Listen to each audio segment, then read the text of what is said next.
This is day 3. Reading 100 days, many days, minimum 100 days straight, every day, around 20 minutes. Let's start where we left off.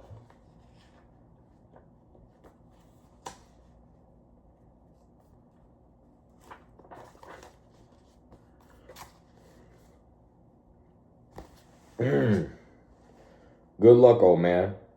Good luck, the old man said. He fitted the rope lashings of the oars onto those pins, and, leaning forward against the thrust of the blades in the water, he began to row out the harbor in the dark. There were other boats from the other beaches going out too. And the old man heard the dip and push of their oars, even though he could not see them. Now the moon was below the hills. Sometimes someone would speak in the boat, but most of the boats were silent except for the dip of the oars. They sped apart after they were out the mouth of the harbor, each one headed for the part of the ocean they knew headed for the part of the ocean where he hoped to find a fish. The old man knew he was going to go far out, and he left the smell of the land behind and rode out into the clean early morning smell of the ocean. He saw phosphorescence of the gulf weed in the water as he rode over the part of the ocean that the fishermen called the Great Well because. Fishermen called the Great Well. The Great. Because there was a sudden deep of 700 fathoms,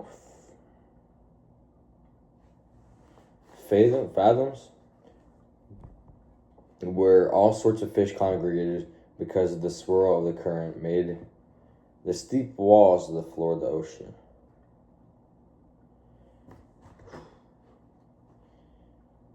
Here there were concentrations of shrimp and bayfish, and sometimes schools of squid in the deepest holes. And these rose close to the surface at night, where all the wandering fish fed on them. In the dark, the old man could feel the morning coming as he rode and heard the trembling sound of flying fish left the water and the hissing that their stiff wings made as they soared away in the dark. He was very fond of flying fish. They were his principal friends on the ocean. He was sorry for the birds, especially the small, delicate, dark terns that were always flying and looking and almost never finding. And he thought, the birds have a harder life than we do, except for the robber birds and heavy, strong ones. Why do they make birds so delicate and fine as those sea swallows when the ocean can be so cruel?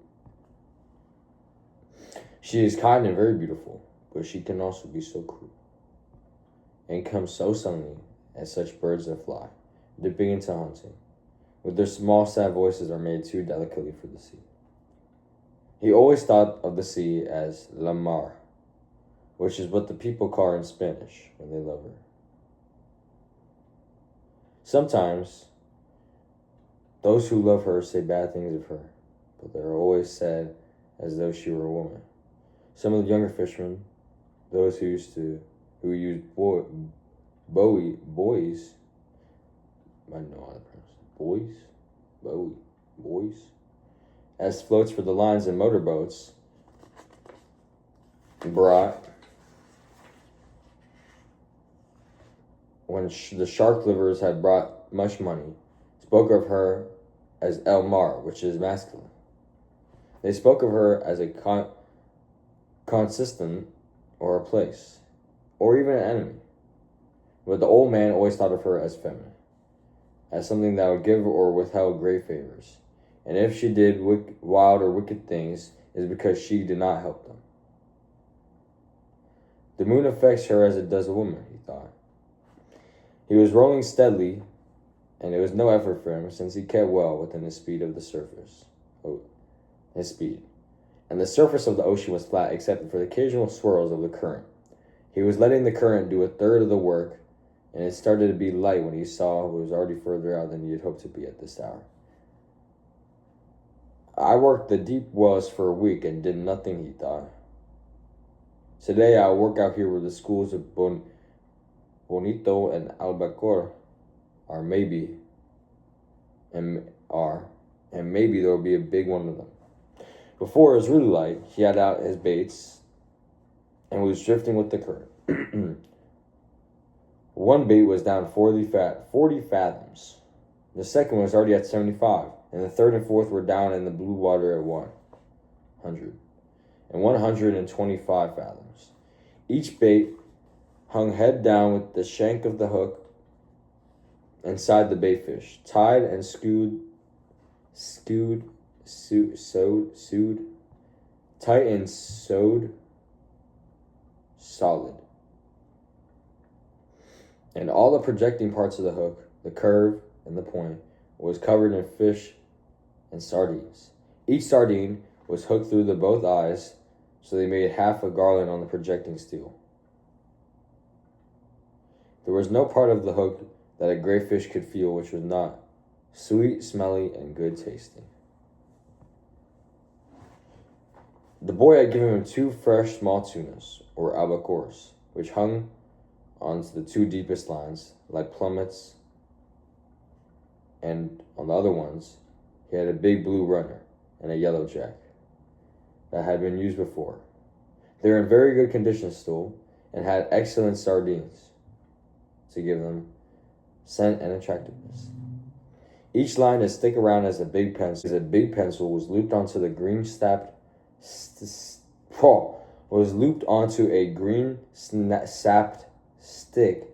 Wow, pronounce that. Was looped onto a green sapped stick, so that any pull or touch on the bait would make the stick dip, and each line had 2 40-fathom coils, which could be made fast to the other spare coils. So if that were necessary, a fish could take out over 100 fathoms of line, over 300. A fish could take over 300 fathoms of line. Now the man watched the dip of these 3 sticks over the side of the skiff and rowed gently to keep the line straight up and down. And at their proper depth, it was quite light, and any moment now the sun would rise. The sun rose thinly from the sea, and the old man could see the other boats, low on the water and well towards the shore, spread out across the current. Then the sun was brighter, and the glare came onto the water, and then it rose clear. The flat sea sent it back at his eyes, so it hurt sharply, and he rowed without looking into it. He looked down into the water and watched the lines that went straight down into the dark of the water. He kept them straighter than anyone did, so that at each level in the darkness of the stream there would be a bait waiting exactly where he wished it to be, for any fish that swam there. Others let them drift with the current, and sometimes they were at 6 fathoms when the fisherman thought they were at 100. But he thought, I keep them with precision. Only I have no luck anymore? But who knows? Maybe today. Every day is a new day. It's better to be lucky, but I'd rather be exact.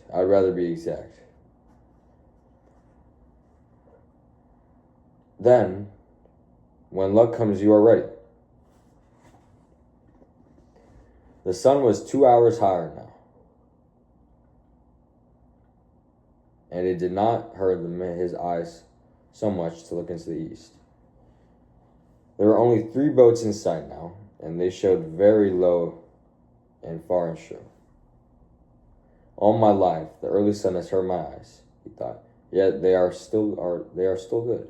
In the evening, I can look straight into it without getting the blackness. As more force in the evening too. But in the morning, it is painful. Just then, he saw a man of war bird with his long black wings circling the sky ahead of him. He made a quick drop, slanting down on his black slit wings, and circled again. He's got something, the old man said out loud. He's not just looking. He rose slowly and steadily towards where the bird was circling. He did not hurry, and he kept his line straight up and down. But he crowded the current a little, so he was still fishing correctly, though faster than he would be if he was not trying to use the bird.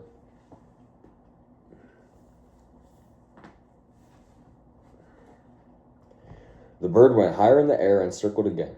His wings were motionless. Then he dove suddenly, and the old man saw flying fish throw out the water and sail desperately over the surface. Dolphin, the old man said aloud. Big dolphin. He shipped his oars and brought a small line from under the boat. It had a wire leader and a medium-sized hook, and he baited it with one of the sardines. He let it go over the side and made it fast to the ring bolt in the stern. Then he baited another line and let it coiled in the shade of the bow. He went back to rowing and watched the long-winged blackbird, who was working now, low over the water. As he watched, the bird dipped again, slanting his wings for the dive, and then swinging from them wildly and ineffectually as he followed the flying fish. The old man could see the slight bulge in the water that the big dolphin raised as they followed the escaping fish. The dolphin were cutting through the water below the flight of the fish and would be in the water, driving at speed when the fish dropped. It's a big school of dolphins, he thought. They are widespread, and the flying fish have little chance. The bird has no chance. The flying fish are too big for him, and they go too fast. He watched the flying fish burst out again, and the ineffectual movements of the bird. That school has gone away from me, he thought. They're moving too fast, too far. Perhaps I'll pick up a stray, and perhaps my big fish is around them. My big fish must be somewhere. The clouds over the land now rose like mountains, and the cast was only a long green line with the gray blue hills behind it. The water was a dark blue now, so dark that it was almost purple. As he looked down into it, he saw the red sifting of the plankton in the dark water, and he saw the strange light of the sun made now. He watched his lines to see them go straight up and down out of the water. Just noticed how low down my chair was. Maybe that's why I'm stuttering. Yeah, let's continue.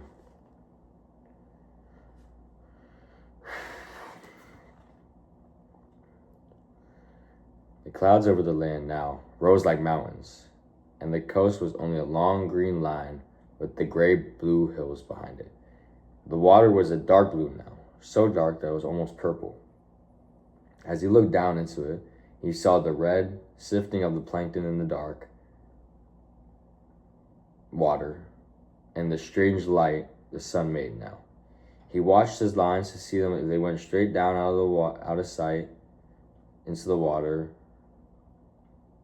and he was happy to see much plankton because it meant fish.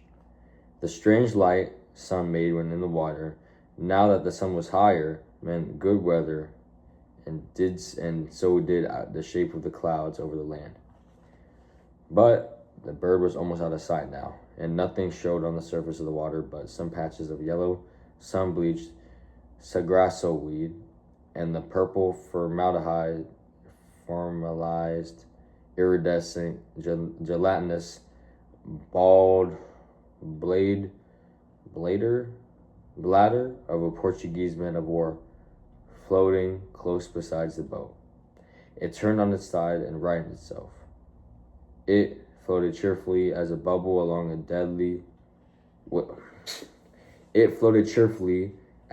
with its long, deadly purple filaments trailing a yard behind it in the water. Agua mala, the man said, you whore. From where he swung lightly against his oars, he looked down into the water and saw the tiny fish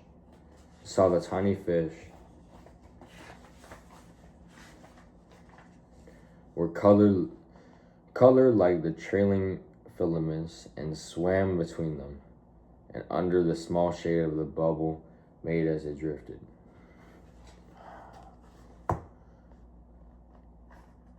They were immune to its poison, but men were not, and when some of the filaments would catch on a line and rest, they're slimy and purple. While the old man was working a fish, he would have welts and sores on his arms and hands because of the sort of of the sort that poison ivy or poison oak can give. But these poisonings from Aguamala came quickly and struck like a whiplash. The iridescent bubbles were beautiful, but they were the falsest thing in the sea, and the old man loved those were beautiful. But they were the falsest thing in the sea, and the old man loved to see the big sea turtles eating them. The turtles saw them, approached them from the front, then shut their eyes so they're completely carapaced,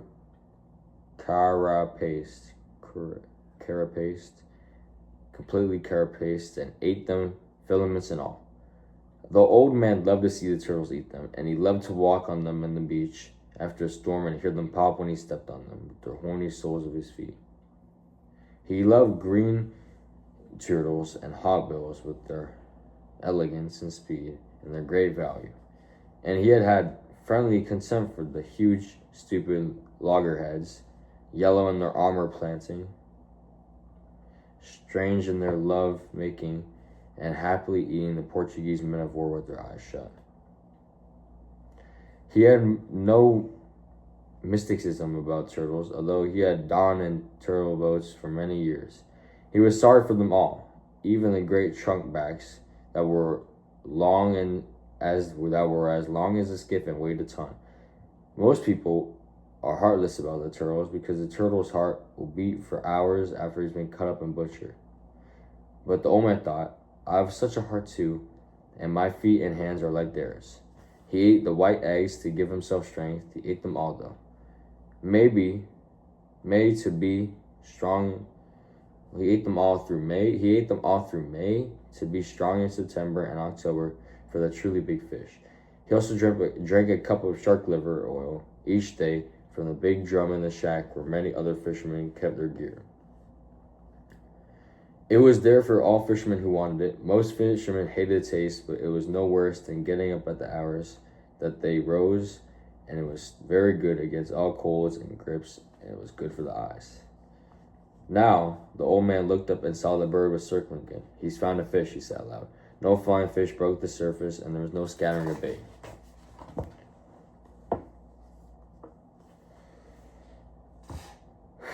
But as the old man watched, a small tuna rose in the air, turned and dropped head first into the water. The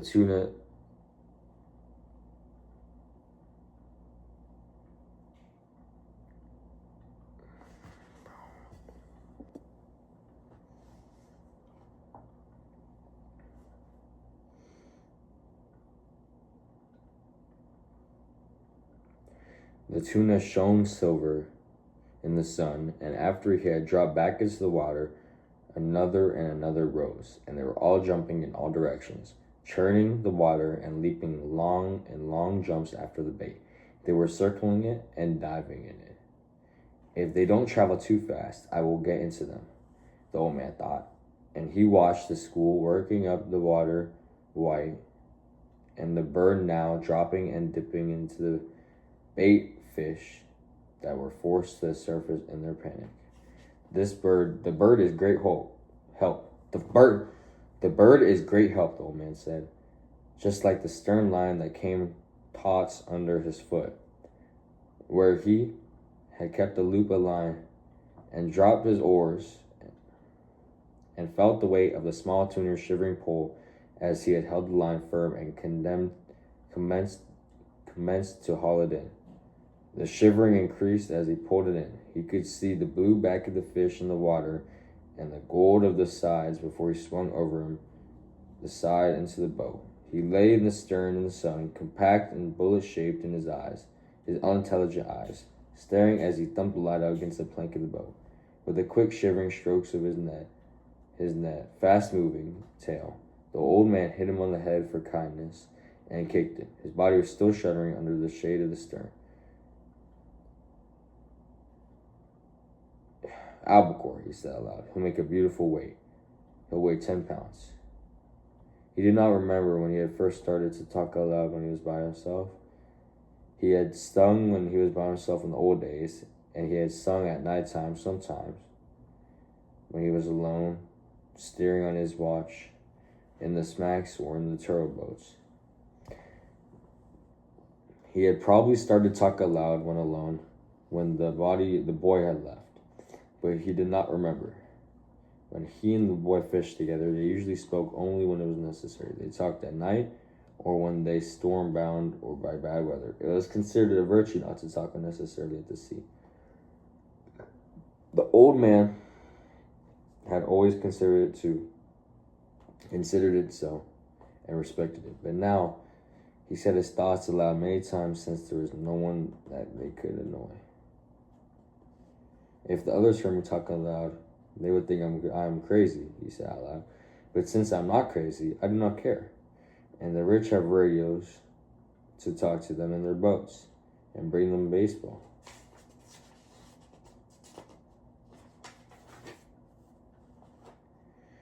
Now is no time to think of baseball, he thought.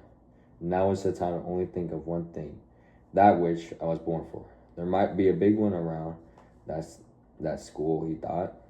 I picked up only a straggler from the albacore that were feeding, but they are working far out and fast. Everything that shows on the surface today travels very fast around and to the northeast. Can that be time of day? Or is it some sign of weather that I do not know? Alright. I don't know what's going on today. I'm not doing the best on my pronunciation. I'm gonna pick it up later. I'm gonna read the different book. This is going good. It's read 20 pages, so yeah.